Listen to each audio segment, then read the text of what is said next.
Hello everyone, कैसे हो आप सब। आई होप आप सभी लोग बढ़िया होंगे और अपने घरों में सुरक्षित होंगे। मेरी भी आपसे यही रिक्वेस्ट है कि आप अपना और अपने घर वालों का विशेष रूप से ध्यान रखिए। तो चलिए बात करते हैं कि आपको एग्जामिनेशन फॉर्म कैसे करके भरना है।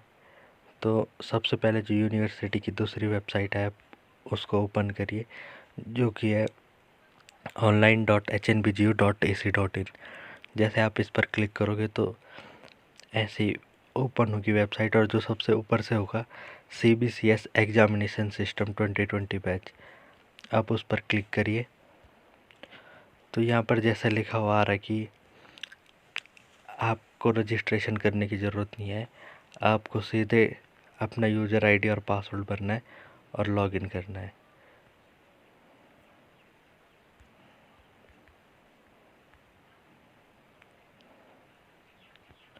लॉगिन करने के बाद आपको यहाँ पर दिखाएगा examination form, transfer, migration detail, education detail, subject choice, print examination form, print enrolment form and log out. तो सबसे पहले आपको अपना एडमिशन फॉर्म भरना है, तो इस पर क्लिक करिए। तो जैसे आप क्लिक करेंगे तो आपकी सारी डिटेल यहाँ आ जाएगी। तो हो सकता है कि आपकी फ़ोटो और सिग्नेचर वहाँ पर ना हो, तो आप उसके लिए यहाँ पर चूज़ फाइल करिए और फाइल्स में जा कर के यहाँ पर से आप अपनी फ़ोटो सेलेक्ट कर सकते हैं, और फिर उसके बाद यहाँ पर अपलोड फ़ोटो लिखा हुआ है, उसको अपलोड कर लीजिए, तो वो फ़ोटो अपलोड हो जाएगी। सेम सिग्नेचर अपलोड करने के लिए चूज़ फाइल करिए, यहाँ पर फाइल में जाइए और आपका जो भी सिग्नेचर होगा आप उस पर क्लिक करिए और अपलोड सिग्नेचर पर कर लीजिए। मेरे सिग्नेचर ऑलरेडी अपलोड कर दिए थे मैंने, तो आप भी इस तरीके से अपना चेक कर सकते हैं। और बाकी की सारी डिटेल, और एक बात ध्यान में रखने वाली बात यह है कि आपके जो सिग्नेचर का साइज़ है वो 5 से 20 KB के बीच होना चाहिए, और फ़ोटो का साइज़ जो है वो 5 से 50 KB के बीच होना चाहिए, यहाँ पर लिखा हुआ आ रहा है। फिर आप अपनी ये डिटेल चेक करिए और उसके बाद सबसे लास्ट में यहाँ पर लिखा हुआ है सेव, आप उसको सेव करिए। जब सारी डिटेल सेव हो जाएगी उसके बाद ट्रांसफ़र एंड माइग्रेशन डिटेल पर जाइए। और अगर आप HNBGU के पुराने स्टूडेंट्स हैं, यानी PG के स्टूडेंट के लिए बोल रहा हूँ, तो आपको ये भरने के लिए ज़रूरत नहीं है। लेकिन अगर आप पहली बार HNBGU में एडमिशन ले रहे हैं तो आपको ये भरने की ज़रूरत है, क्योंकि इससे आपको एक इनरोलमेंट नंबर मिलेगा और आप उसको, आपका जो भी ट्रांसफ़र या माइग्रेशन सर्टिफिकेट आपके पास होगा उसमें ये सारी डिटेल होगी, तो आप उसको भर के यहाँ पर सेव कर सकते हैं। फिर उसके बाद आपको अपनी एजुकेशन डिटेल भरनी है। तो जैसे मैंने यहाँ पर भरा हुआ है, तो चलिए एक बार इसको डिलीट करते हैं। आपको डिलीट ऐसे करना है यहाँ पर। तो अगर आप UG के स्टूडेंट हैं, यानी BA BSc BCom के स्टूडेंट हैं, तो आपको यहाँ पर 12th रहने देना है, ईयर भी फर्स्ट, और अपना 12th का रोल नंबर भरना है। आपके जितने मार्क्स हैं, आउट ऑफ मार्क्स और ईयर ऑफ पासिंग भर के सेव कर देना है। तो जैसे मेरा अभी PG का है और मैंने BSc पास किया है, और अपना रोल नंबर भर के और मार्क्स ऑब्टेन जो भी है आप उसको राउंड फिगर में लिखिए। यानी कि अगर आपके मार्क्स 6.5 से 7.5 के बीच है तो आप उसको 7 लिखिए, और अगर 6.6 से 6.5 तक है तो आप उसको 6 लिखिए। इस तरीके से आप कर सकते हैं। और 2020 में पास किया हुआ है, और इसको सेव कर लीजिए। और अगर आपके यहाँ पर कुछ लगता है कि कुछ गड़बड़ हो गई है तो आप उसको दोबारा डिलीट करके अपना डिटेल भर सकते हैं। फिर एजुकेशन डिटेल कंप्लीट होने के बाद आप सब्जेक्ट चॉइस पर जाइए। तो यहाँ पर मेरे सब्जेक्ट भरे हुए हैं, तो एक बार मैं इन सभी को डिलीट कर लेता हूँ। तो आपको कैसे सब्जेक्ट करना है, अगर आप BSc BA के स्टूडेंट हैं तो जैसे आप यहाँ पर क्लिक करोगे तो आपको यहाँ पर एक बहुत लंबी लिस्ट आएगी। तो आपको क्या करना है, आप अपना सिलेबस से उसको मैच करिए और अपने सब्जेक्ट बहुत बारीकी से ध्यान से भरिए, क्योंकि अगर एक बार गड़बड़ हो गई तो उसको सुधारने में बहुत परेशानी हो सकती है। इसलिए ध्यानपूर्वक अपने सब्जेक्ट भरिए। तो जैसे यहाँ पर जो पीजी के स्टूडेंट हैं उनके लिए तो फिक्स 6 सब्जेक्ट होते हैं, तो वो तो फटाफट भर सकते हैं। अपना सब्जेक्ट चूज करा, सेव करा, फिर उनका दूसरा सब्जेक्ट आगे एब्स्ट्रैक्ट अलजेब्रा फर्स्ट, उसको सेव कर लीजिए। इसी तरीके से बाकी के सभी सब्जेक्ट भी वो सेव कर सकते हैं। लेकिन जो यूजी के स्टूडेंट है, बीए बीएससी, उनको अपने सब्जेक्ट जो है वो काफ़ी ध्यानपूर्वक भरने हैं। अगर आपको डाउट लगता है तो अपने किसी फ्रेंड से पूछिए या फिर आप कमेंट कर सकते हैं, मैं आपको बता दूंगा। जैसे ही सब्जेक्ट आप पूरे भर दोगे उसके बाद आप प्रिंट एग्जामिनेशन फॉर्म भर जाइए।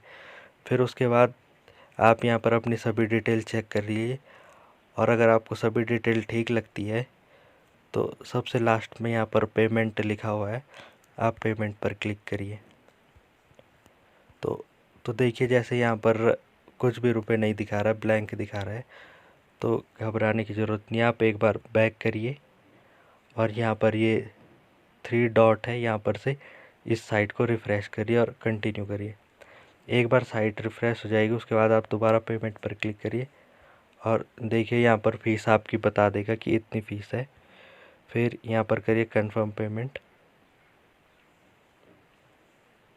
और एक चीज़ ध्यान में रखना कि जो बाय डिफ़ॉल्ट होता है वो क्रेडिट कार्ड होता है, लेकिन आपका जो आपका नॉर्मल एटीएम कार्ड होता है वो डेबिट कार्ड होता है। तो आप यहाँ पर अपने कार्ड नंबर और बाकी की डिटेल भर सकते हैं।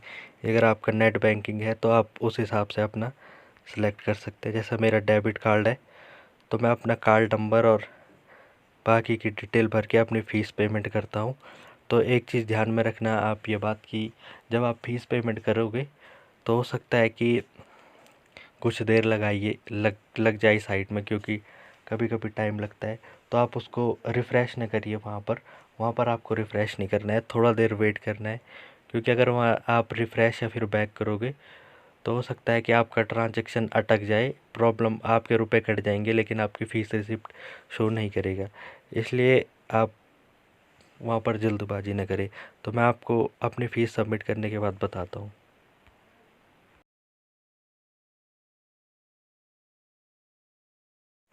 तो जैसे ही आपकी फ़ीस सबमिट हो जाएगी तो यहाँ पर ऐसा कुछ दिखाएगा ये। फिर उसके बाद आपको प्रिंट दिस पेज करना है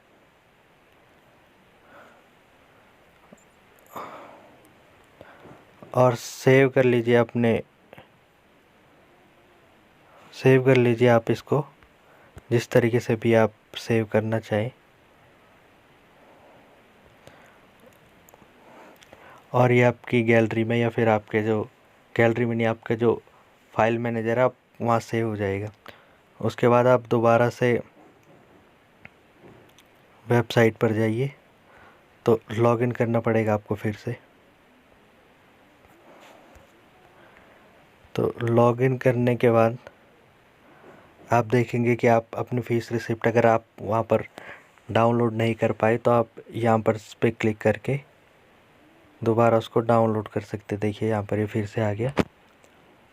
तो हमने एडमिशन फॉर्म भर लिया, ट्रांसफ़र माइग्रेशन डिटेल भर दी, एजुकेशन डिटेल भर दी, सब्जेक्ट चॉइस भर दी, print examination form and payment. अब जैसे आप इस पर क्लिक करेंगे तो आपका एग्जामिनेशन फॉर्म आ जाएगा यहाँ पर। फिर उसके बाद आपकी जो डिटेल है आप उसको भी क्रॉस चेक कर सकते हैं। फिर उसके बाद यहाँ पर अभी तक यहाँ पर पेमेंट का ऑप्शन आ रहा था, लेकिन अब आ रहा है कि your form has been submitted. तो आपका फॉर्म सबमिट हो चुका है। तो आपको एक इसकी कॉपी लेनी है। यहाँ से आप किसी भी तरीके से आप इसकी मतलब एक कॉपी ले लीजिए। जैसे यहाँ पर एक तरीका आप उसको शेयर पे जा कर के यहाँ पर प्रिंट का ऑप्शन रहता है, फिर आप इसको सेव एज PDF करिए और इसको यहाँ पर सेव कर लीजिए। और ये भी आपके फाइल मैनेजर में जो आपका डाउनलोड्स वाला सेक्शन है वहाँ ये डाउनलोड हो चुका होगा। फिर दोबारा बैक आइए और जो ये है प्रिंट एनरोलमेंट फॉर्म, आप इस पर क्लिक करिए। तो अभी यहाँ पर ये दिखा रहा है कि your form has been not submitted. तो कभी कभी ये दिखा लेता है किसी प्रॉब्लम की वजह से, लेकिन आप इसको देख के आप परेशान मत होइए, आपका फॉर्म सबमिट हो चुका है। वैसे अगर देखा जाए तो जो यूनिवर्सिटी का नोटिस था उसमें केवल आपको भरनी है, तो आपको बस जो आपका एग्ज़ामिनेशन फॉर्म है वो और जो आपकी फ़ीस रिसिप्ट है बस उसकी कॉपी अटैच करके भेजनी है। तो आपके पास आपकी दोनों कॉपी मिल जाएगी। यहाँ से आप अपना फ़ीस रसीद डाउनलोड कर सकते हैं और प्रिंट एग्ज़ामिनेशन फॉर्म वाले सेक्शन से आप अपना एग्ज़ामिनेशन फॉर्म डाउनलोड कर सकते हैं। फिर उसके बाद आप इन दोनों को जहाँ भी आपके रिस्पेक्टिव एचओडी या फिर डिपार्टमेंट, जहाँ भी आपको डीन सर जहाँ भी बोले आपको भेजने के लिए, आप वहाँ पर ईमेल के थ्रू आप उसको भेज सकते हैं। तो और लास्ट में आप यहाँ पर से लॉग आउट कर लीजिए और होम पर। तो थैंक यू। इस वीडियो में बस इतना ही, और इस वीडियो को ज़्यादा से ज़्यादा शेयर करिए ताकि बाकी लोग भी अपना फॉर्म बिना किसी परेशानी के भर सके। Thank you.